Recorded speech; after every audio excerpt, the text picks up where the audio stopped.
it's a rush. You go in and everything in your head tells you to get out. Don't sit here, don't sit here. But then you like go past a couple minutes and you can like, okay, deeper breathing. And then it feels, at one point, it's almost like you're not even there.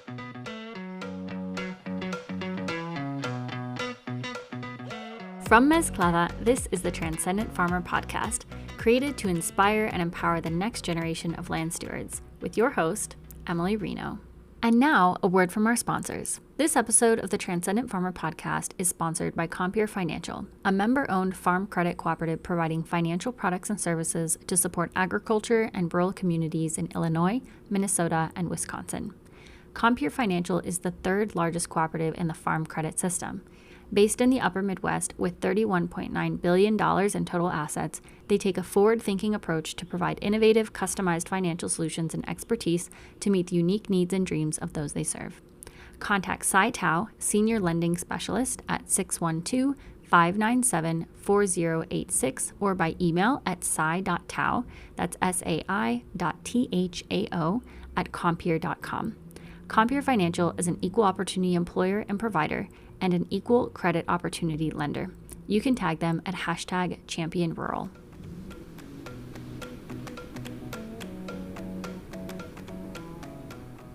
I am here today with a very special guest, as always, Martin Strandberg, who is originally from Norway and currently lives in Santa Teresa, Costa Rica. He is a breathworker, a competitive athlete, world traveler, and a self-described lifelong struggler of ADHD. His healing came 7 years ago when he discovered Costa Rica and surfing, which is where he discovered the magic of breathwork. Welcome, Martin. Thank you so much for having me here, Emily. Thank you. Yes, I always like to ask this of everyone. If you could tell us about your cultural background and how you ended up in some today's. Yeah, nice. So I originally was born in Norway, in the woods of Norway. So I didn't really grow up in a big city. So my parents separated when I was young. So I kind of lived up with my mom when I was 4. And she took really well care of me and my sister. And spending a lot of time with my grandparents because I live close and everyone knows everyone. So my background from the start was very much in connect with nature. And yeah, it was a really good childhood, I think. It was good for me, like to be around, big, nice trees, rivers, mountains, skiing. So I was very lucky like that. And when you grow up and you go to school, like it kind of changed the environment a little bit. So I did for sure change the environment when you go to high school and different friends, partying and getting into that scene. So kind of shifted away a little bit from that scene. So it's a good background for sure, like that. And how did you end up from there here in Costa Rica? It's always a funny story, right? But this is kind of weird because I was working in a company in Norway. So I was just in a shopping mall selling mobile phones.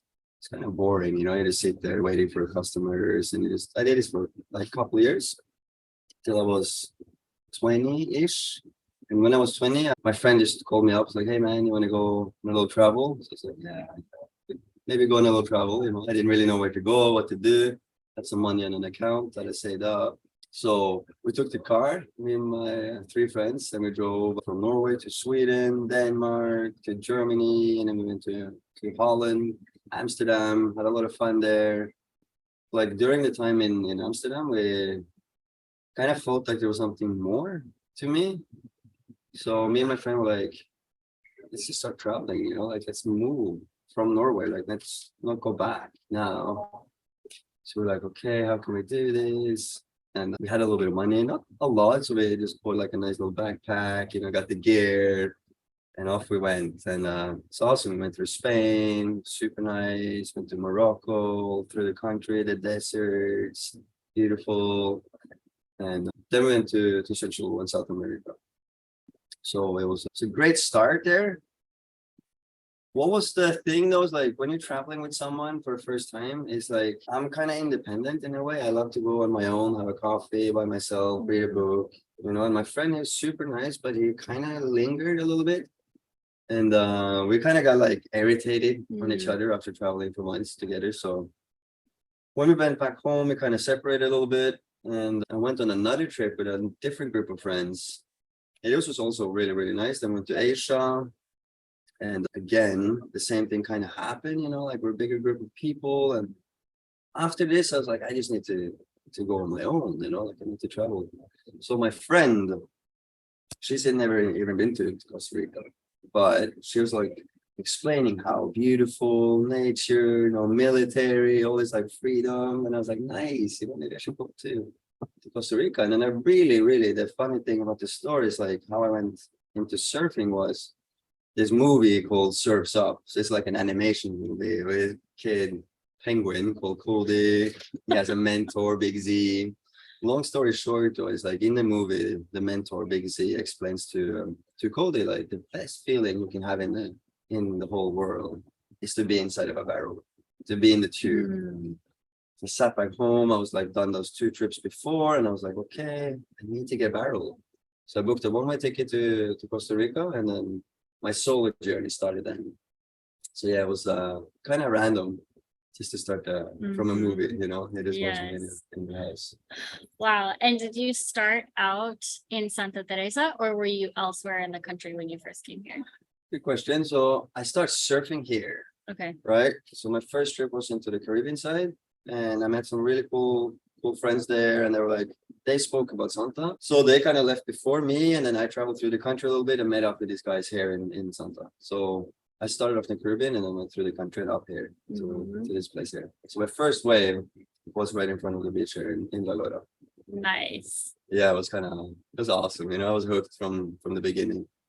And it's such a hard sport too, so it's very like you can have a really good day and you feel so great. And then the next day could be different, size of the wave, the boards, there could be a lot of different factors why you're not surfing as good as the day before. Yeah. So it's kind of hard to wrap the head around. That is not always me. Maybe it could be the conditions. Right. So surfing was really fun. Yeah. So really, really, really, really hard. It's really up and down.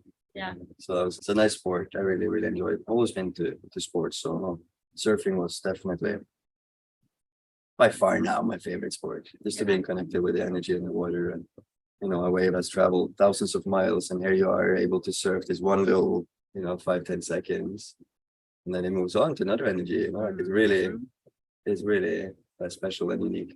Yes. Yeah. I was talking to a friend the other day on the beach about how there's something super magical about even just I don't know, the rhythmic nature of the way that the water moves, right? And the fact that we get so used to seeing water move in that specific way in the ocean.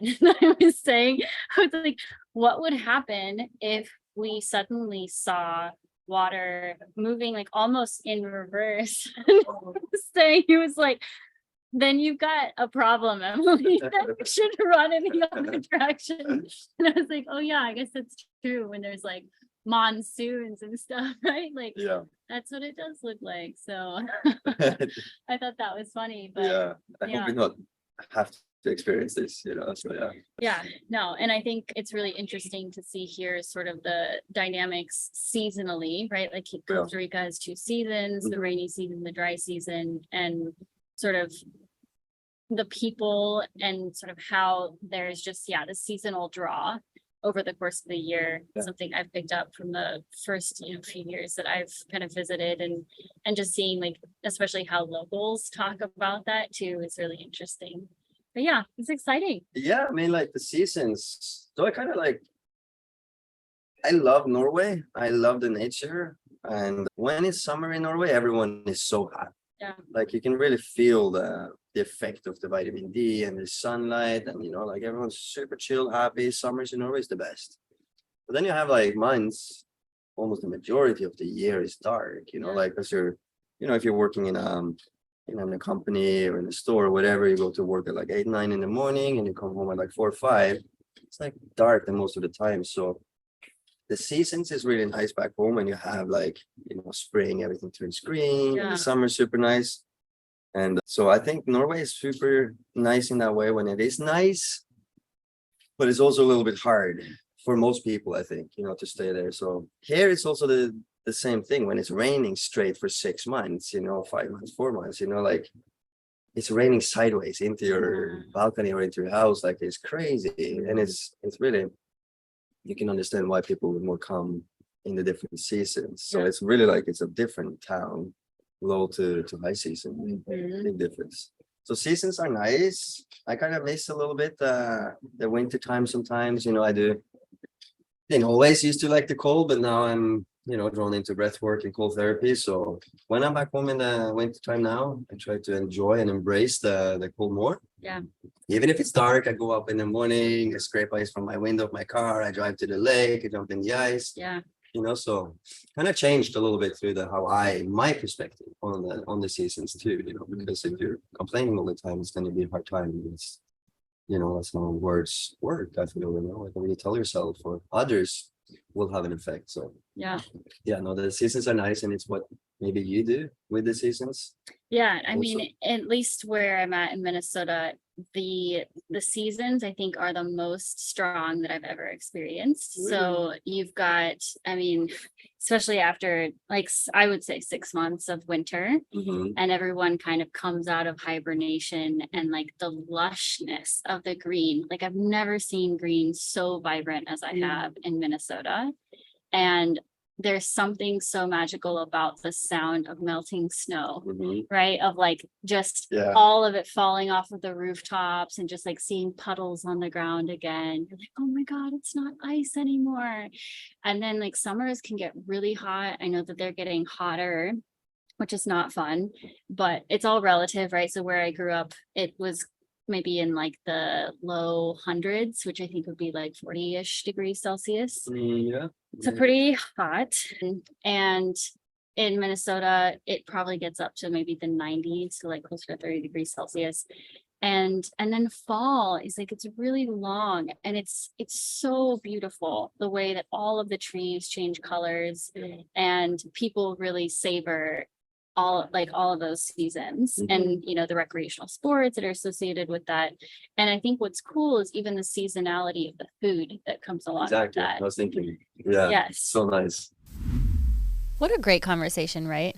I'm so excited to keep sharing these interviews with you and help you think differently about farming, wellness, mental health, and business development in a way that really supports who you are as a person, instead of working against what society tells you that you need to do.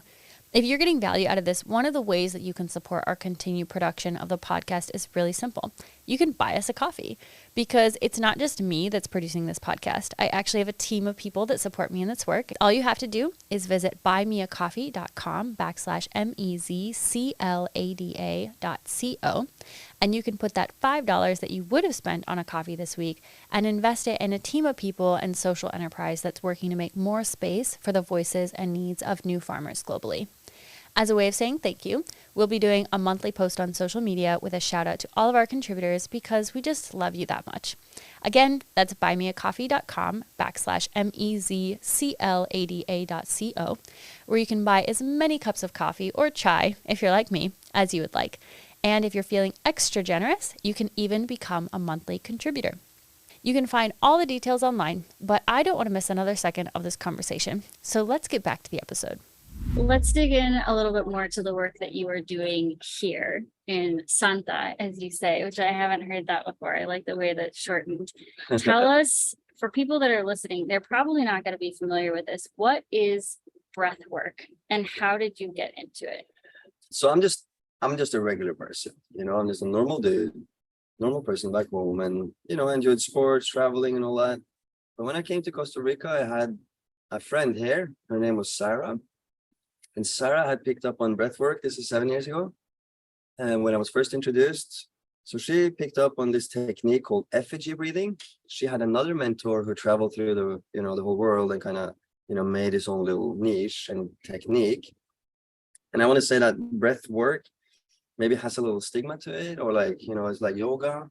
But in the end, it's very much just about how we breathe. You can call it like shamanic breathing, holotropic breathing, Wim Hof methods. And that's all cool, yes. But in the end, it's to connect with the breath. That's it. So she did a technique called effigy breathing, which is very like hyperventilating for an hour. And I was laying on a mat with some, random people I didn't really know. And I was thinking to myself, like, what am I doing here? With all these crazy people, just crazy. I thought I was like, oh, I don't know what have I put myself into here. But then within like, I don't know, 5-10 minutes, I could really feel a change in my chemistry. My hands got all weird, started to get really warm. And I was really curious because no one told me about this. And I was like, why have no one told me about this, this feeling? It was really organic and it felt really nice. It could be a little bit intimidating. It could be a little uncomfortable because you're going through the changes of how your body is, created with the chemistry, oxygen, carbon dioxide. So after that hour, I couldn't really even get up because I went so hard. Some people go harder than others, and I really pushed it so hard. And she said to my mentor, my friend there, is like, you really wanted this, like I kind of loved the feeling. So I just lay down for maybe 20-30 minutes because I couldn't really get up. I had crazy visuals. I was surfing a 30-meter wave in my head, obviously. And maybe cried a little bit, laughed a little bit. So I kept doing the breathwork with her here, and maybe like 15-20 times, and every time was different scenarios. Sometimes it was very emotional, sometimes it's very physical. And I was always interested, but I didn't understand maybe more the power of it because I just enjoyed the feeling, and I was floating on a cloud. I was traveling, everything was nice and happy, and I liked this feeling, but I didn't understand the benefits, how it can, calm the nervous system, like boost your energy. And there's a lot of different things it will improve. It was around 3 years later, around 4 years ago, where I was together with my girlfriend, my ex-girlfriend. She was my first real girlfriend, and I was madly in love. She was best partner, and it didn't really work out, and I was very devastated. So when we broke up, I kind of went down to the basement. I went super low, and I was never diagnosed with anything. I didn't go to the doctor. I didn't want to go to the doctor, but it was so bad that I would wake up in the morning, start vomiting because I would realize she wasn't there. And I get into like suicidal thoughts, and I was always like rational, thinking about my mom, my sister. So I couldn't really leave them, but I hope for someone else to do, and that's in an age of like 25, 6. It's scary, So I understood here, like I need to change after a while. And I had read about this guy called Wim Hof and cold therapy. And I was like, maybe that's it. I've done reading before. So what I did, I went outside. I sat on the ground. I did some heavy breathing on my own for like 30-40 minutes. And I didn't really know what I was doing, but I've done this before a little bit. So I just tried. And within a half hour, I start crying so much, but now it's not sad tears, that was like a release, like trauma and unblocking. And I don't know, it was amazing how I changed so quickly within 30 minutes. So I went into the cold water. I kept crying, screaming like, oh my God, I love this. Completely changed me and myself, my energy, everything. So now I understood how this can help people. Like I had to go and show everyone this. So what I did was like always, show my family, my friends, colleagues, doctors back home. Guys, you got to do this because it healed me, So I was just very obsessed about giving this tool to people because it's very accessible. Anyone can do it. I've done this with my grandma. I've done this with young kids. If you have certain conditions, you maybe want to ask your doctor before. But in the end, I think you always want to listen to your body, right? Just if you feel good, you can always push a little bit, right? And yes, I just traveled through Norway, and I had different jobs at the same time. So I wasn't really like making money off this. It was just to show the people. I did courses, I did more training, I did more cold therapy. I'm really addicted to the ice, that feeling after being in the ice. It wasn't like every morning I was like, well, I love to go in the ice today. No, it's a mental thing too. So, but I knew the effect, I knew how it helped me and the feeling afterwards. How would you describe that? Like when you talk about how it feels after you're in the ice, what is that like for people that maybe have never experienced that or immersed themselves in right? it? So in the beginning, it was really way harder. I understood the power, so I was okay, I have to do this. But I wouldn't maybe let myself be relaxed, and I would maybe like fight a little bit more. Then I think it's more to let go and to relax into the ice than it is to force yourself to sit for 5-10 minutes, whatever, how long you want to sit.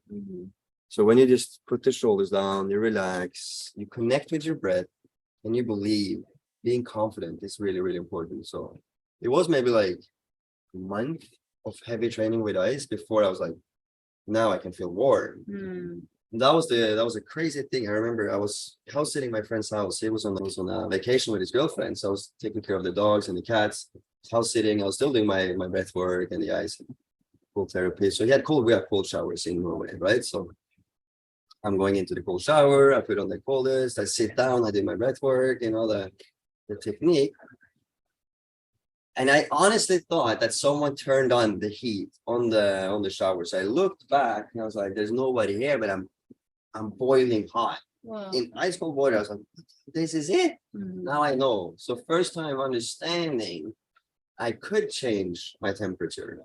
That was also like, how to say, it's a big step just to be confident in that area. So a lot of the times now when I go in the ice, I might just meditate and put my mind into it. Other times I have to work more on my breath. So I kind of feel it out a little bit, how my body reacts. It depends on maybe how much I slept, how much breath work I've done, how much training, how much stress, how much work. There's factors. It's not like you can't get stressed if you do breath work. It's more how you deal with stress. Yeah. And that was a big thing for me. As mentioned, self-claimed ADHD, have a lot of energy, can't really sit still. So for me to learn how to breathe, it's really important. But to the ice feeling, it's a rush. You go in and everything in your head tells you to get out. Don't sit here, don't sit here. But then you like go past a couple minutes and you can like, okay, deeper breathing. And then it feels, at one point, it's almost like you're not even there. Your body is here, your body's fine, but I'm just in the deep state of my mind. So it has a lot of benefits. The more training you do in the ice, the more easy we will get, like anything else. It's like almost like a marathon. If you haven't run a marathon, it's always doubts. Can I do it? Will I be able to run the whole way? But once you've done it once, next time you're going to run, your mind knows, I've done this one time, I am going to do it again. Same with the ice. If I start 20 minutes once, I can do it again, right? So now I try not to always like time and, compare and compete with myself or others. I go into the ice until I feel that super relaxed feeling where I'm like, I'm not hot, I'm not cold, I'm just here and I feel great. If it's 5 minutes or if it's 25 minutes, I'll get out and I can start my day there. So preferably, I recommend people to do ice in the morning. Okay. So that's what I did easier in Norway than here in Costa because it's really warm, right? So we have to order ice, or you can make yourself a little box freezer so you can go in the freezer in the morning. So if you want to start doing ice baths, so just get a little chest freezer and then put silicones in the end. There's tutorial videos on YouTube and how you can make. Probably costs around $400 or $500, but now you can have ice every day and it just keeps it cold the whole time. So a lot of people do this now. In Norway, it's nice that you can go out in nature, and if you don't have that access, it's nice to just use the freezer. So yeah, no, ice is awesome. And you've done some ice too. Yes. Yeah. And I would say, like, in my experiences, being here, this is the first time that I've ever done an ice bath, other than like the lakes in Minnesota, which are quite comfortable, I would say, especially in the springtime. Even in the height of summer, I feel like the water is too cold for my comfort to swim. And I think that, like many things in life, especially things related to your body, it's all a mind game. Yeah. Like, if you can just have the confidence of like, nah, this is not a big deal. Like, I'm just going to do this. I'm just going to get in. You're fine. And I felt the same way, like in the last, I don't know, week or so. So I've been doing this like, what, 2.5 weeks now. It's so interesting how I feel that the water isn't cold. Like, my body is completely comfortable, even though I know that the water is ice, right? Like, somebody the other day was like, it's 6 degrees Celsius. He's like, normally it should be like 15. He's like, you're doing great. And I was like, I don't know. Like, and I think I understand what you mean about depending on how many times you've been in, right? So we will transition between sauna and ice bath. Usually by like third time that you get in the ice, you just have this like serious feeling of peace. And like everything sort of around you just kind of like almost dissipates in a way that it's just like it has a soft quality about it. And it's like it doesn't really matter what happens. You just sort of have this feeling like everything's gonna be okay. Right. So how it's supposed to be right now. It's very nice. And the sauna is awesome too. You have different benefits. So doing ice and doing sauna, and then sometimes doing bowl, right? So there's a lot of people like come here and they do the sauna with us, and they're like, how can you do sauna when it's 35 degrees Celsius outside? It's hot, how can you go into a cooking sauna? I don't know. I love it. Regardless, right? So I think there's countries like Turkey where it gets so hot, and they've found like saunas there that's been used for hundreds or thousands of years. So it's not just in cold countries they have understood the benefits of the high sweat or just the high intense heat. But then again, as I said, like when you do sauna or ice, people all ask me like, how long should I sit? What's the maximum? What's the minimum? That all depends on you, right? If you're comfortable, if you can sit here, because you don't want to get hypothermia and like not come back up, right? So you got to be safe. Always listen, but remember when you do this, you're so strong mentally, physically, emotionally, like your physique and your mind is incredible if you allow it to be. That's what you said, like it's supposed to be really cold, but I'm warm now. So it's like you just allow the mind to be doing its own thing without complicating or doubting, being confident. A lot is going to be easier. And this is not just in the ice or in anything. It's like any sport or any business meeting or whatever you do. If you're confident, it will always be a better result than if you're doubting yourself. So I'm trying to be, like not always. I'm not perfect. I'm a human, as I said. I'm not just a normal person. So, but the thing is, like, I know what the benefits is. So that's why I like to do it. So the more like nice routines you can have for like self-healing. Healing is like, okay, it sounds so spiritual, and it's like not for everyone, but it kind of is, like you are taking care of your body, your mind.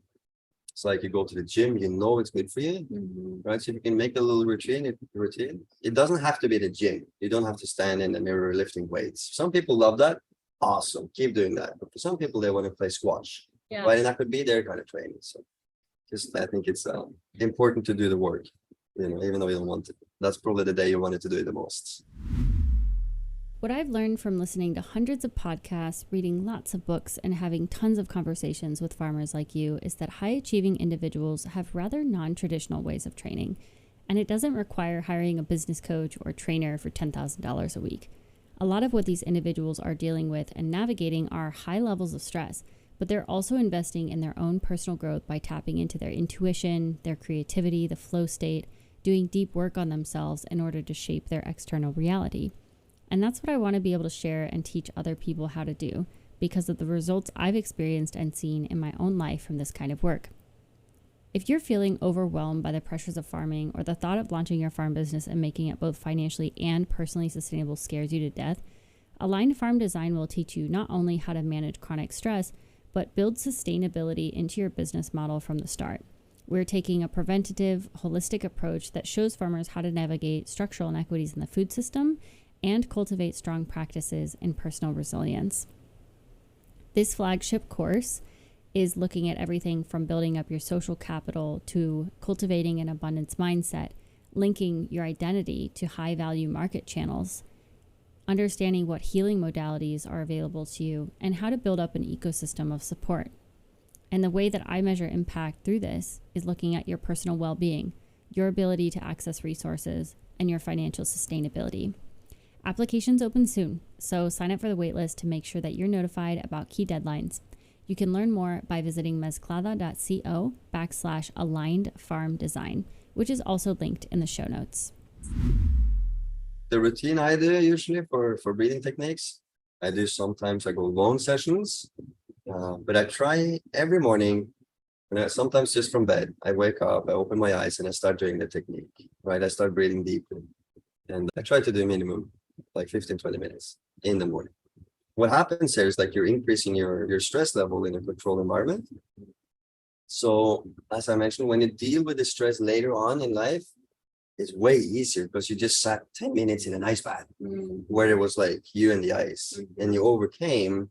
Now when you deal with other kind of like maybe minor stress, things that doesn't really have a huge effect, but you're just grinding their head. I think it's really good to get that stress out in the morning. So workout I like to do in the morning, ice I like to do in the morning, and breathwork I like to do in the morning. And yeah, whatever you find comfortable for yourself and something you want to keep doing, I think that's the key. Like if I tell someone that they're gonna go run and they hate running, like they'll spend the whole day, maybe before the day, during the run. Like now it's almost like maybe it's not even as good for you, even though you're getting, like the workout, but your mind is not there. So try to find something that you like, that can be, we need to move. We're not meant to sit all the time. We need to use our body. And just find something that you like. I think will be a big tip from my side, because not everyone is the same. Right. Absolutely. And I think that's a really big thing I've picked up. I've even been thinking about this just the past couple of days of being here. And I joke with all the people that I've been talking to back home. Like, I've never been surrounded by more beautiful people in my life. And I think that so much of it has to do with the fact that people are marrying joy with like physical activity, like these recreational activities. People are enjoying themselves. And I think that that's something that we often forget, is that, exercise or whatever. And granted, a lot of people listening to this are going to be farmers, right? So they're finding a very practical way to move their body, which is, hoeing a field, right? And feeding plants. And so you've got this really lovely like connection with the soil, and you're moving your body, and suddenly now you have, food that you can harvest. And I think that there's a lot of magic in that. But even if you are, in a different kind of position within like the food or ag space, being able to find the way that brings that joy to you and also is beneficial for your health, I think. Exactly. Really yeah, for sure. And when you see people here, the sun, the salt water, and the activities, so many fit people here, healthy, like we're in a very beautiful place where people are really caring for their health. And that's kind of affects other. So no, it's definitely more to it than to just be happy with what you do, whatever it is, right? So, but farming, I think it's a very like awakened meditation for people, to do them, to work with plants, soil, like see something spire. It's amazing. You just made this plant with nature, obviously, but like, there's more to that than just farming, so it's very connecting with nature and to live from this beautiful planet. Absolutely. Yeah, super nice. Yeah. So what questions, if any, do you have for me? I have a good question here, Emily, for you. And because there's a lot of people in my class, not to brag, but there's a lot of people who comes and their first time, they've never done any healing or, so it's their first time. And I love that person, because it's the breathing technique. It doesn't matter if you believe or not believe, right? It's just how we're built. It's how we're working. So people who come and I can see they're like kind of like skeptical in his way. I love it. I love it because I'm going to take on a journey now, and it's going to be amazing. Usually always is. And I think it's super nice for someone who's never done anything healing work, to come and actually connecting with the breath and just within 45 minutes. So to your experience, how would you describe never doing anything of this to your first breathwork session with me? Yeah, well, an experience it was, and a journey it was. I think, prior to the class that I took with you, I've done like some breathwork type things, right? Like Kundalini yoga, all about like tapping into your sacral, right? And like root chakra and stuff like that. And I've definitely had some experiences there where I was like, whoa, like left that feeling really dizzy and just kind of ungrounded and just be like, what the heck was that? But this is like, this is on another level of like, what just happened? So, I mean, I guess for listeners, right, to sort of describe what this experience is like, is that, Martin is guiding you, having you breathe in super, super deep and then really far out. And he's kind of guiding you, controlling the rhythm with which that's happening. You're doing this in a group setting, right? Like we're all laying on the ground in a circle with everyone else. And so I'm like, okay, well, this is gonna be interesting. Like, I hope nobody starts like convulsing next to me or whatever. And I noticed, like, as we're going through the activities, and there's a certain point at which you inhale and then you sort of like almost exhale like halfway. And then there's another one where you're like inhaling and you're holding that tension sort of in the top of your chest. And you kind of guided us through this point of like thinking about our like third eye, right? And those moments of pause were definitely the ones where I started to feel this like tingling sensation in my hands. And then like my eyes definitely started fluttering like a lot, to a degree that I was like, okay, I'm not controlling that. Like that's some other entity going on right now. And I think that given my previous experiences with like, okay, like this has happened before, I'm not going to freak out. I'm just going to like let it happen. Whatever happens, I'm just going to see where this goes. And so that feeling definitely got stronger, like as the rounds continued. And then I definitely got to a point where like, oh man, like you're holding the air at the very top. And then it's just like, it's so hard to describe. It's almost like this floating sensation. And then I think you had guided us through a point of like, you're thinking about going up a mountain and like you're carrying all of the baggage of like your life, right? And there's a point at which you're just like, let it all go. And it just felt really freeing. And then I think by the end of the class, like I didn't even feel like I was within my body at that point anymore. And like something else had taken control. And like I knew that my body was there. I could sense the fact that like my eyes are fluttering and that there's like insane tingling going on in my hands. But I had no desire to move my body. It almost felt like I didn't have the capacity to move my hands or my legs. Like I was just there. Yeah. And then at some point I could sense like, oh, everybody else is getting up and around, and I could hear people's footsteps like leaving the class. And I just kept telling myself, I was like, stay with it, Emily, like don't freak out. Nobody's judging you. Like just stay with it. And so I did. I'm pretty sure I was the last person to leave the class. And then when I finally sort of came to, it was just glee. And I'm pretty sure I just was like laughing really hard. I'm just like, what the hell just happened? And then I walked out of that class and I felt like I was floating on a cloud, and sort of like that same feeling from the ice bath, just like, it doesn't matter what happens in the world. Like I'm okay. Right? Everything is okay. It's so nice. You can't control anything else, like so that's how we feel. That's a beautiful first like breathwork session, like it's very intense, similar to mine. I was like, wow. Yeah. And just to visualize, to have a backpack with your problems, if it's trauma from the childhood or from yesterday or girlfriends, whatever, right? You just visualize that you can leave these problems, because it doesn't help. And you can tell someone who's depressed or whatever, how to just get over it, just go train, go work out. But it's so hard for someone who's not there to do the work. But if you go through these breathwork sessions, like it will take you so deep, and it will help for me and a lot of my students too. It will help them so much. I've had crazy experiences with people in my class. Yeah. One really, really cool, which was probably more cool for her, was there was this girl, her name was Chrissy. She was a professional athlete from the States. She'd broken her neck previously, like a couple of years ago, and she's been doing all this work, like spent $10,000s of dollars to fix her neck. Nothing worked, right? Had to stop competing, whatever. And she come to Costa Rica, learned to surf a little bit.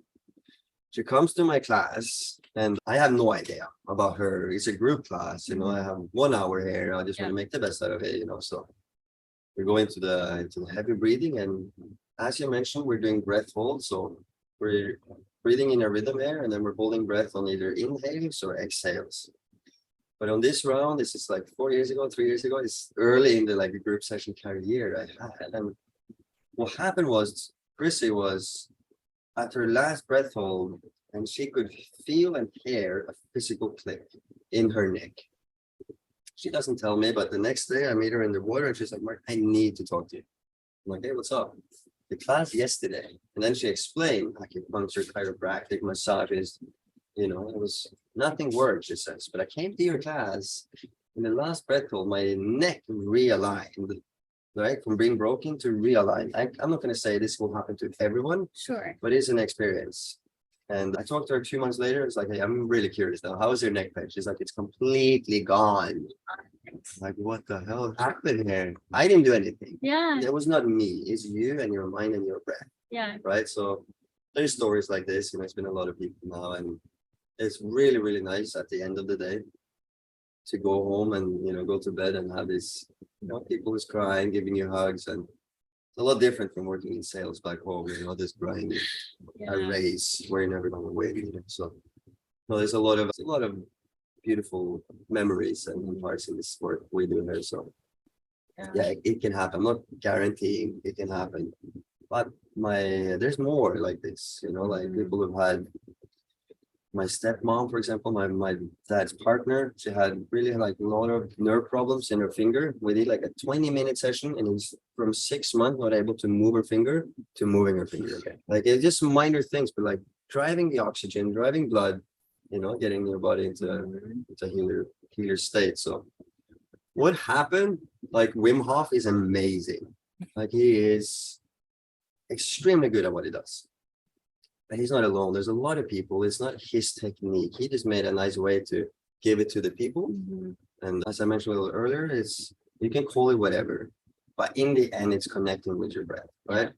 So Wim Hof, I think he's really, really good at what he does, but you don't need to make it complicated. It doesn't have to be an hour session. It could be 10 minutes. If you're like interested listening to this and I'm like, oh, that sounds cool, because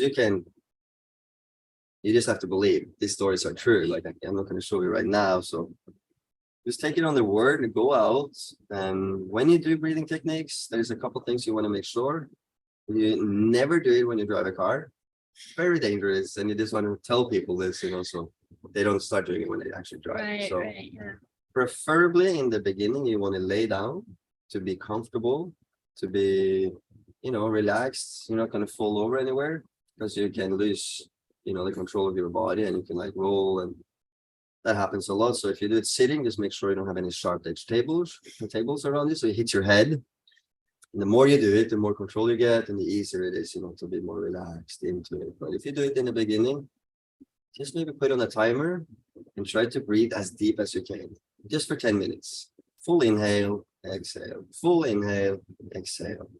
I don't know the name of this technique, but it's very short, it's very simple, and it will have a big effect. And if you're now like, holy moly, this feels good, or I'm curious or I'm interested, just keep going, right? So I want to tell people, like, before shit hits the fan, before you're depressed and before you're vomiting in the morning because somebody's not there, do the work before, so you can stay alkaline, balanced, relaxed, right? So I think it's something everyone wants to do, and it's thousands of years old. It's not me, Wim Hof, anyone. It's just saved my life and other people's lives. So it's really, really nice tool that anyone can use. Yeah, I mean, that's the thing, right? Is that we spend thousands and thousands of dollars on all kinds of supplements and medications and going to the hospital for XYZ, when some of the most intelligent things that we have access to are within our own bodies. Yeah. Like, holy shit, right? Like, it's so cool. And I think people take that for granted. Is that I think one of my favorite quotes is like, the quality of your life is determined by the depth of your breath. Yes. And I just love that idea. Like, every time I hear it and say it out loud, I'm just like, yes.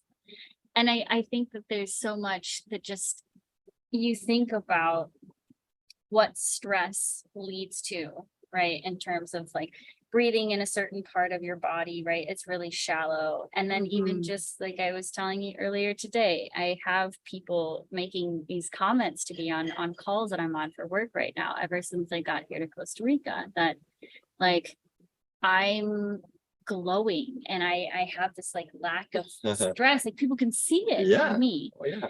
And that's super cool. And it's so much related to, I think, doing the sauna and the ice bath and, going to your class, recognizing like it's so important to be moving this energy in your body because it gets stuck. Yes. Right. And when you get stuck, you have inflammation, and inflammation leads to all of these other issues. Exactly.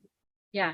And a lot of it's done with your own mind because of that stress, So I think the tool is there. Anyone can do it. Just be safe always, take care, push a little bit, like we're stronger than we think. And the sooner you learn how to breathe, the better it is. Yeah. So, okay, I always like to wrap up with this question, which is, because you are on the Transcendent Farmer podcast, everyone has their own way of interpreting this question. So any answer goes, but to you, what does it mean to be a transcendent farmer? It's a very good question here for me, Emily. I believe in mass production it's not the way to go or anything. More people can grow their own food, even if it's in their home, in their garden, and if it's a little bit more sustainable. I think this is a big thing for everyone to eat more healthy, more organically. And as we mentioned, like to be able to grow your own food, to see something inspire, and it's like your work, your time, your energy into it. I think we can get away a little bit more from big industrial things and more into like, of course, something is nice to be able to buy. Yeah. I'm not saying you shouldn't do anything. I think everything is, in a moderation, whatever, right? But Yeah. the more we can do of eating fruits and veggies and things we grow on our own. If you want to go fish, you go fish your own fish, and then like not to support these huge industries that's kind of ruining a lot of our planet in a big way. Yeah. So I think a lot of us, that's a good thing, because when I grew up, I was very connected. And I go to high school, all my friends wanted to party, want to get drunk, and it's like I'm affected by this too. I'm this young kid that just loves to have fun. So I'm getting disconnected from nature again. Luckily it was in me. I've been fishing with my grandma and my family my whole life since I was maybe 3 or 4, went on a trip. So I'm very lucky to have a skill that I can be able to make a campfire anywhere, and I can go get my own food if I had to. So I think this is happening when in the modern time we're forgetting a lot of this, Yes. Yeah.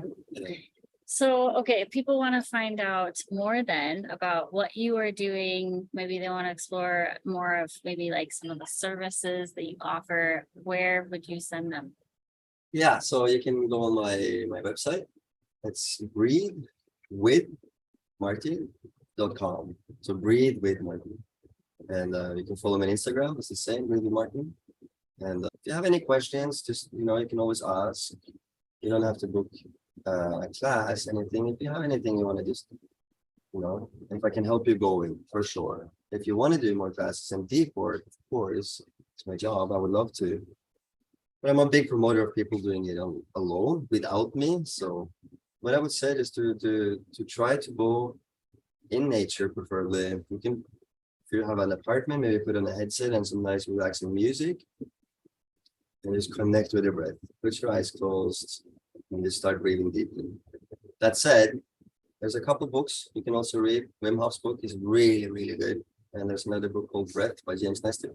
Okay. Those are really nice. And they go into science of nose breathing, mouth breathing, how we've evolved and changed from being into a primordial state where you had to survive, you had to go hunt, you had to go days without eating, to now calling dominoes and being in a air-conditioned car, right? We just forgot how to connect. So we're getting very comfortable breathing too shallowly. And then it will be becoming more, as you said, stress, inflammation, and more of the illnesses that we could have avoided if we were more healthy and did more breath work, for sure. So Cool. absolutely. Well, we'll definitely include those links and then the names of the books too in the show notes for anybody that's interested in following up on that.